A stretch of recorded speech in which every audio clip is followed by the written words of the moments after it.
guys, Coop here.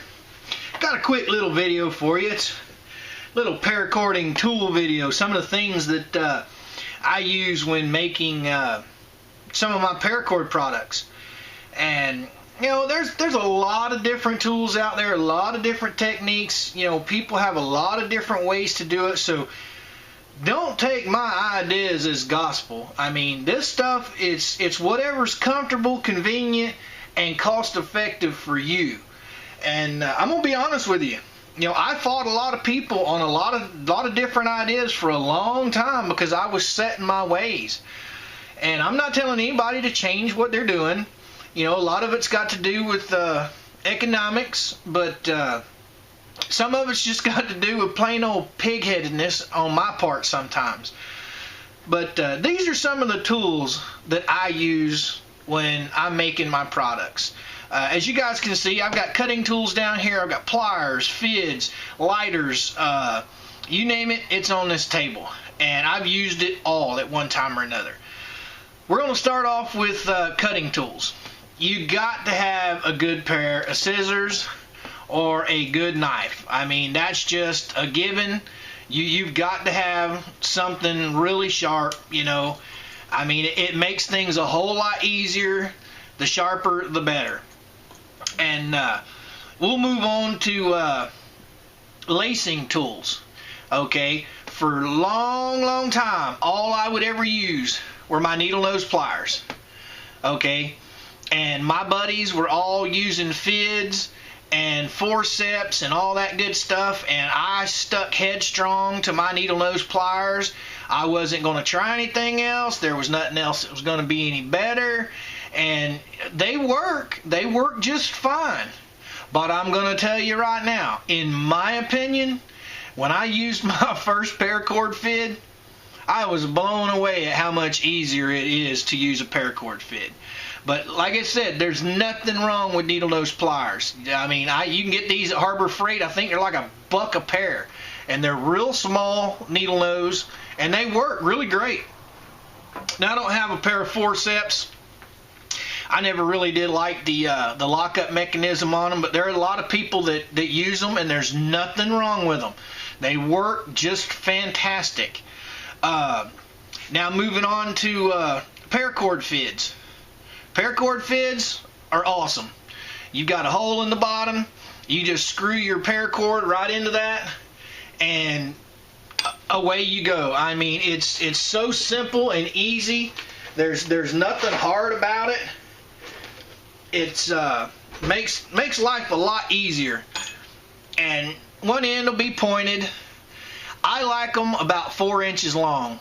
You get them any shorter than 4 inches for me, and with my hands and the arthritis that I have in my hands, I can't really push them very well. I mean, these are a little shorter. These are some I made here a long time ago, and this one I use okay. This one, as long as it's not really tight weaves, it's alright, but it's still a little too short for me. But 3.5, 4 inches for me is a perfect size. And like I said, they're pointed on one end. They've got a hole in the other end that's been threaded, and you just take your paracord, stick it right in the hole end, and you just screw it on. And there you go. You're ready to lace anything you need to lace. I mean, you can go in between these things here all day long. I mean, it makes life so much easier with these fids. Now we'll move on with my all-time favorite knife that I use a lot now, and that's my marching knife here. It's got the marlin spike. You want to tighten down monkey's fist, or you've got knots that you have to get out, this thing is a lifesaver. It is really nice. It's not sharp, you know, on the end of it, and it'll get up in there, and you can put some really good torque on that sucker. This is my favorite knife. I mean, you can buy marlin spikes that don't have the knife, but why not have two tools in one? And I'll do a review on this here particular knife soon. I love it.